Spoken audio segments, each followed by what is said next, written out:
Hello and welcome you watching News9 Live with me, Neha Khanna. On the show, we are going to give you a lowdown on a controversial report that has come in from the United Kingdom. A report by a faith panel was unveiled by the UK government on Wednesday, and the report is controversial and offensive to Indians, to say the least. On the face of it, the Bloom Review suggests how authorities can tackle activities of religious extremists, and it clearly mentions the Khalistani movement. In this context, on the one hand, the report, which was commissioned by former British Prime Minister Boris Johnson, talks about the need for the British government to define and investigate extremist activity and identify where this exists within the Sikh community. On the other hand, contradicting itself and making a dangerous comment, the report says the promotion of Khalistani ideals is not itself subversive, and that there is a need to develop a more nuanced and comprehensive understanding of subversive and sectarian Sikh extremist activity. This is sure to raise the hackles of India, which has time and again raised with foreign governments, including those of the UK, Canada, Australia, its concerns over growing Khalistani and anti-India activities in these countries, and urged them not to allow their soil to be used by secessionist and anti-India elements. Just recently, New Delhi had flagged the activities of Britain-based pro-Khalistan elements to London after violent protests outside the Indian High Commission, following the launch of a crackdown in Punjab on radical preacher Amritpal Singh and his followers. India was furious when a protester pulled down the Indian national flag outside the Indian mission. Last month, New Delhi summoned the British Deputy High Commissioner to lodge a protest over this incident. And Prime Minister Narendra Modi raised the issue during a phone conversation with his British counterpart Rishi Sunak, seeking strong action against anti-India elements in the United Kingdom. But this Bloom Review report doesn't stop here. It actually draws a false equivalence between Khalistani activities and Hindu nationalism. The report raises an alarm over what it has labelled an aggressive Hinduism in Britain. It says the UK government should be attentive to Hindu nationalism. Such nationalist movements are inciting prejudice in the British society and could destabilize it. A small minority of British Hindus are becoming more animated due to their identification with Hindu political interests in India. The question is this report an example of rising Hinduphobia in the United Kingdom? Why do we say this? Consider this. Recently, a think tank report in the UK uncovered anti-Hindu hate in that country. The UK-based HJS study revealed some shocking incidents. It stated that Hindu students are called Paki by white kids. Hindu students are often labelled as kafir or non-believers. Anti-Hindu slurs are common in British schools, and Hindu students face bullying over casteism in Hinduism and over socio-political developments in India. There's more. The think tank report also says Hindu children routinely face xenophobic and racist slurs. Islamist extremism is troubling Hindus. There are often calls asking Hindu students to convert or go to hell. 51% Hindu parents say their child has faced anti-Hindu hate in the UK. And Hindu kids are asked to watch Zakir Naik videos. The question simply is, instead of addressing this growing Hinduphobia and cracking down on Khalistani elements, why is the United Kingdom building this false narrative and seeking to equate Hinduism with Khalistani activities? Let's throw this open to our panelists. Joining me on the show is Manju Seth, former diplomat. Rabinder Sachdeva, president of the Image India Institute, is also with us.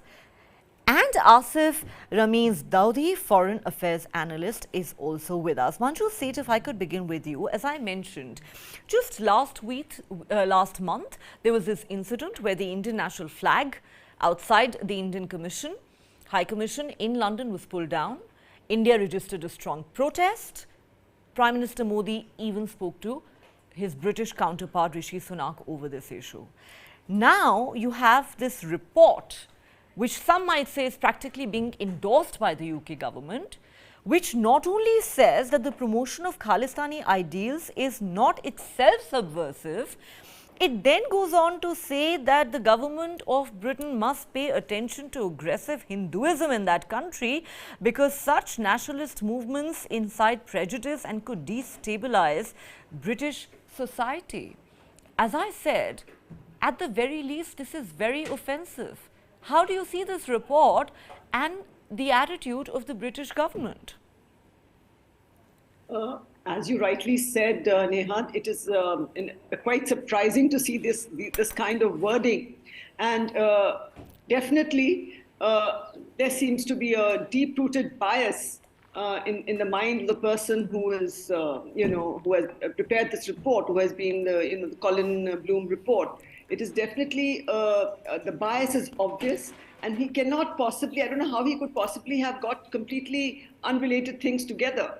And it is really surprising that, I don't know how I should put it, that he's equating Hindu nationals identifying with their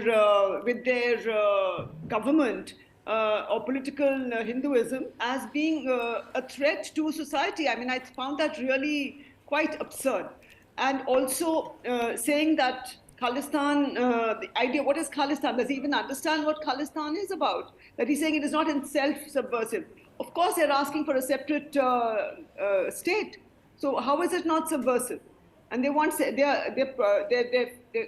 is very clearly stated by them that they are, absolutely looking for a separate country.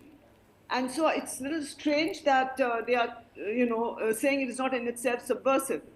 And again, I found that there's also a mention of Buddhism and Sikhism. I know, along with Khalistan, they're talking about. They're also talking about the Sikhs, normal Sikhs being very nice and things like that. So that is all very well, but and Islamophobia is being recognized, but Hinduphobia is not being recognized.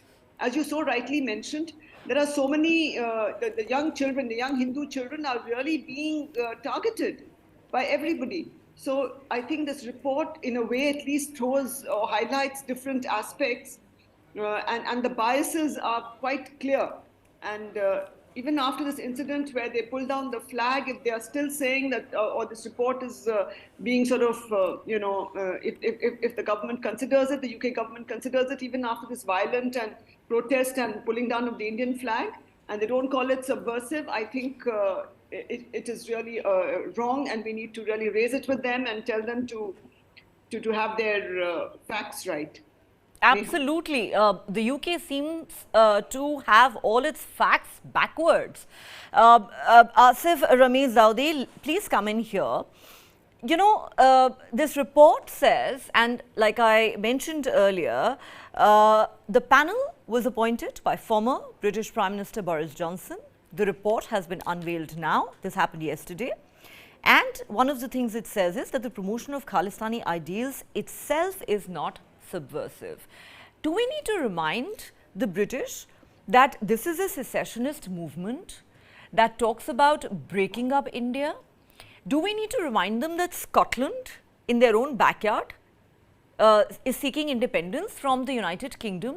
Do we need to remind them of what's been happening in Northern Ireland for decades? What, according to the British, is subversive? Well, Neha, that's a good question. Yeah, we need to remind them because it was a kind of, result of our reminders that somehow finally this report came. So they don't seem to be quite sincere dealing with these kinds of, hatred or those separatist groups, etc.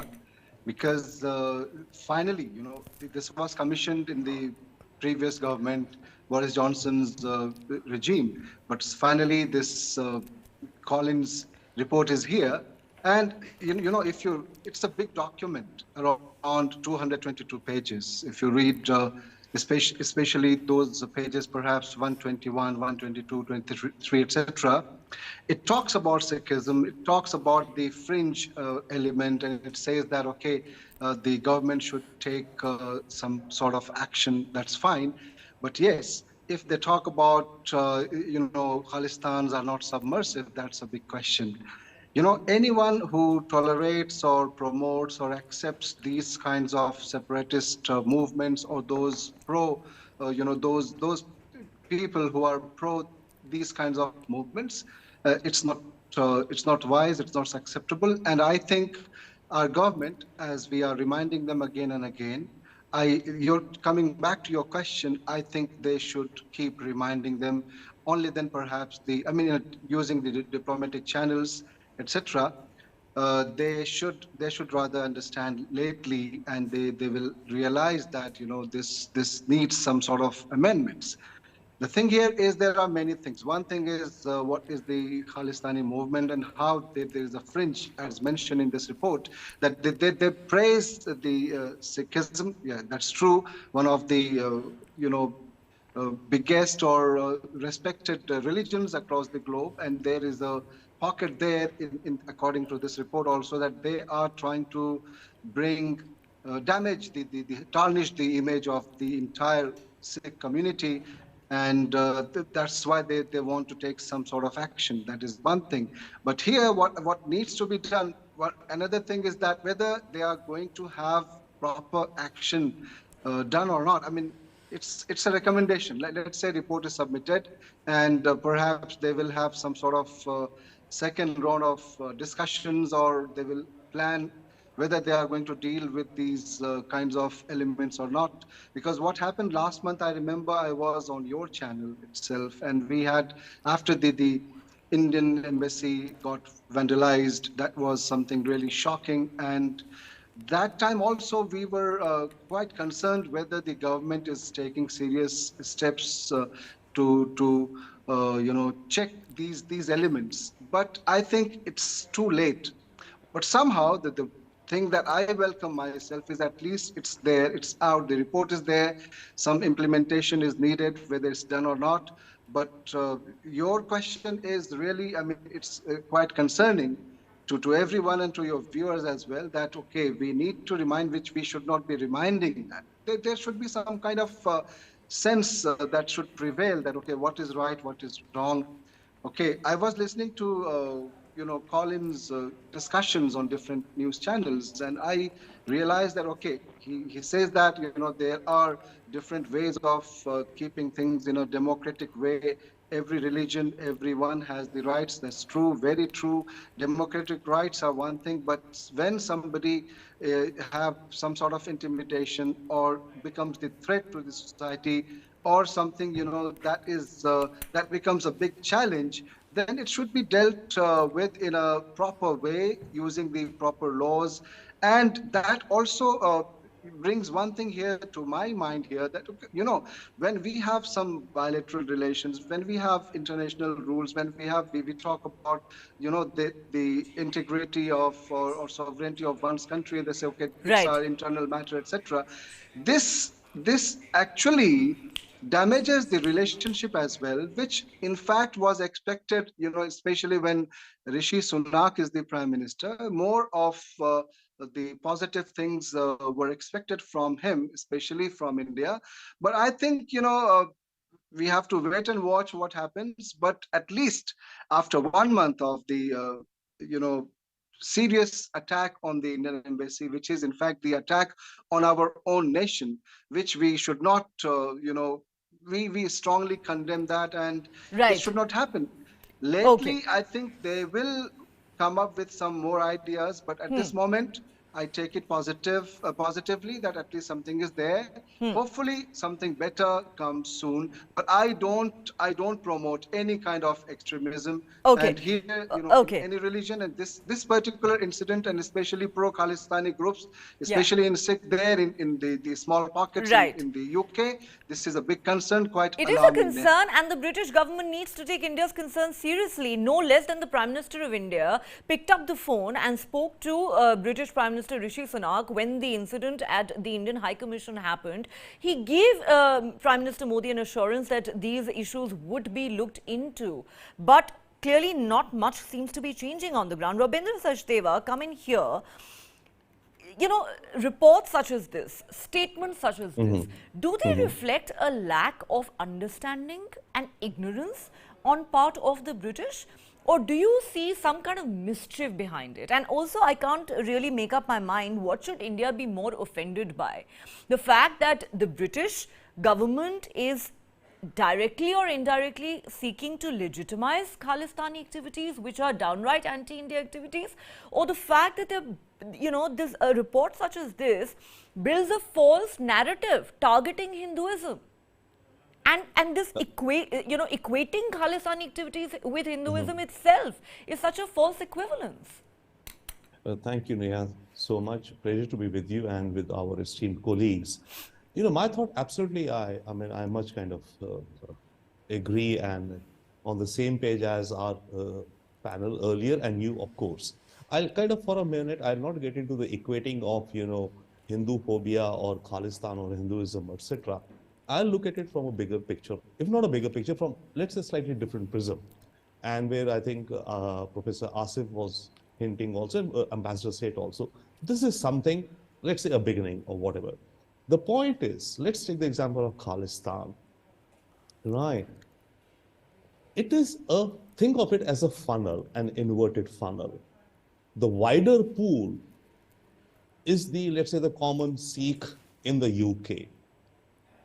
As the funnel narrows, some of them hold grievances, personal, that's it, with respect to India or are pro-Khalistan, but they don't do anything much. As the funnel further narrows, out of this pool, some become soft supporters, maybe giving money, etc. in some ways without knowing, but understanding maybe money is going to promote Khalistan.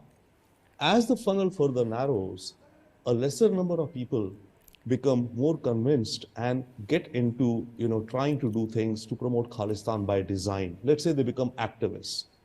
Then a certain number of them perhaps end up, not perhaps, do end up, taking up extremism. So it is a funnel. And this funnel, I think this funnel model applies to all, extremism, terrorism all over the world, whichever faith communities we may say. Now, the challenge in this report, which they've identified, I think in this report, they've identified some challenges also, right? And he has said that the British government has to take this carefully and take a nuanced approach. Now, nuanced means it's a complicated matter, so you have to take a nuanced approach in this entire affair. That's one. And the report says there's a tiny number of Sikhs who are doing it. Yes, I would think so also. The ones who are, picking up arms against India is a very small number. Okay, another number in this funnel, slightly bigger, are the ones who turn up outside the embassies, raise slogans, demonstrations, write graffiti, etc. Right? That's another category of folks. Those are still larger in number. So the challenge, I think, for the British society, for the UK as a nation, is to somehow ensure that this funnel does not get populated more and more. Okay, the challenge to figure out that whatever be the sentiments, their private sentiments, but as and when, let's say, again, the case study of Sikhs, let's say, are getting more and more prominent or active, some of these folks, be it in their gurdwaras, be it in their communities and all, etc. They have to figure out a way to reduce that. And then next level, reduce the number of people who are becoming more actively involved in anti-India and pro-Khalistan activities. And then the next level is to reduce the number of people who engage in illegal acts. Okay, a demonstration in a democracy allowed, yes, but you cannot be, throwing stones or, breaking windows, etc. Yes. So reduce or the number of... desecrating a country's flag. Absolutely, or desecrating our flag, absolutely. So that, I think that is the challenge for the UK. And it is this funnel approach, I think, which this report looks to identify perhaps, okay? And I would honestly think that's the only way to reduce, mitigate any extremism. There is no other way, honestly. You go to prevent the pipeline from filling up. Okay, the children who are growing up, getting radicalized, you got to reduce that pipeline. Less number of children should grow up who are, prone to... This report talks of bullying, or I think one of our colleagues was talking about, you were talking. There was a recent report by a think tank in the UK which talked about how Hindu children are increasingly facing bullying, racism, xenophobia in British schools. Exactly, Neha. So to the point is, the same kids who are indulging in, let's say, Hindu hating or bullying in the schools, these same kids, when they become adults, some of them will become extremists. So the challenge is to reduce this bullying in the schools itself. Absolutely. You know, Right. I don't disagree with you at all there. This is a larger societal problem which all of us, all modern nations and societies have to confront. India has its own challenges, the UK has its own. But at the end of the day, you know, we really are talking about the need for the British government to, and law enforcement agencies, to take a tough stand on any anti-India activities taking place on their soil, just the way they would expect India to act if any anti-British activities were to take place on our soil. So on that note, Manju Seth, let me bring you in here. You know, the argument that's often advanced by countries like Canada and the United Kingdom in particular is, we are a large, vibrant democracy. We allow room for protests and for different shades of opinion to thrive. We do not believe in cracking down on freedom of speech or dissent. Very well. India is the largest democracy in the world. We, of course, believe in upholding freedom of speech and expression as well. But the point really is that if you're going to allow your soil to be used for anti-India activities, for example, if they say that it is all right for these Khalistani elements to go about with their propaganda on British soil, then by that argument, it should be all right for India to offer space to the IRA, the Irish Republican Army, to hold protests here in New Delhi. I wonder how the UK would react to that. Absolutely, they would be very, very, upset, and they would take it up very sort of strongly if any such event or any such kind of protest were to take place on Indian soil, and especially if their embassy was, and their flag was desecrated. It is under the Vienna Convention. It is absolutely imperative for host countries to safeguard the diplomatic premises and to safeguard the diplomats. So it is very important that the UK realizes that this is not something that should be condoned, and they should not in the UK, Australia, US, all these countries should understand clearly that this is not just about free speech and protests. It is about anti-India activity on their soil. And that has to be stopped, and as his report is trying to make it a little more, so they're trying to justify it. I think that is totally not acceptable. And India, I think, needs to raise it with them and tell them that, I mean, as mentioned, it's a recommendation. It's not the British government view per se, but the fact that it has come out and it's become open, it's come out publicly, and the government has commissioned it. So it would, be looking at it. So we need to very clearly point out that the promotion of these activities and these or condoning of these activities is unacceptable. Neha. Absolutely. And, pursuit of secessionist activities is not the same as exercise of your freedom of expression. I think that is a fundamental fact and principle that all countries need to understand and respect, including the United Kingdom. Let me bring in Asif Ramesh Daudi at this point. Mr. Daudi, we've talked about how offensive this report is. We'll have to wait and see what the UK government says officially. It was unveiled yesterday. We've talked about how in recent days there was a think tank report in the UK that talked about how there was growing Hinduphobia, which Hindu children in particular were becoming victims of, especially in British schools, where racism and xenophobia and bullying, especially of Hindu kids on grounds of their religion, is rampant and on the rise. Now, Manju Seth earlier made the point that yes, we've seen alarming levels of Islamophobia around the world in recent years and decades, especially since 9/11. Now, if all of us acknowledge that Islamophobia is something that needs to be addressed, is it time, you think, for governments like that of the UK to acknowledge that if there is Hinduphobia in some segments of British society, that needs to be addressed, acknowledged as well? Well, Neha, that's something which really brings everyone's attention at this moment, especially after this report. And as you said about Islamophobia, as you talk about Hinduphobia and how it's being addressed, especially in the UK.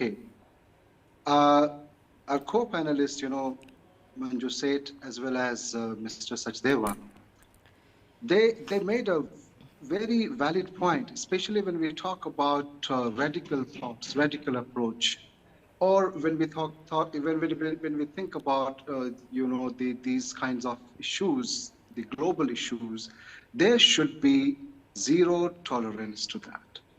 There is no space that we should promote, we should call any particular group, for example, Khalistan, that's not subversive, or when we have hatred, bullying, or raising kids, or in a way that they become, they themselves get radicalized lately. So these are very negative approach, and it exists in different parts of the world at this moment in many religions. Okay, that's a fact. Now, whether Hinduphobia is being addressed this way as it's done in the UK, that's the question, like it happened with Islamophobia. Let me tell you one thing, whatever phobia it is there, whether it's in any religion, we must not promote that. We must not encourage that. We should only talk about unity. We should only talk about how we can live. I mean, coexistence is very important. We are diverse society. India is a diverse, nation. Many, cultural exchanges are there. Religious and lingual. I mean, different things are there. Likewise, we have the similar situation in the UK as well. But calling any specific group as, let's say, Hinduphobia, or encouraging the Khalistani group, or let's say even Islamophobia, these things it should not be taken. tolerated. Absolutely. I couldn't agree more with you, sir. The very soul of India is its secularism, is its pluralism, is its diversity. That's something that all of us Indians take a lot of pride in. And at the same time, if there are concerns such as this arising in countries like the UK, well, those need to be addressed. Final word to you, Rabindra Sachdeva, very quickly. We talked about that incident that happened at the Indian High Commission in London last month. Now this report, also reports of growing Hinduphobia amongst British kids elsewhere. My point simply is the United Kingdom and India are two great vibrant democracies that have by and large had very friendly ties, over the decades. But these kind of issues can become serious irritants in this otherwise important and vibrant bilateral relationship.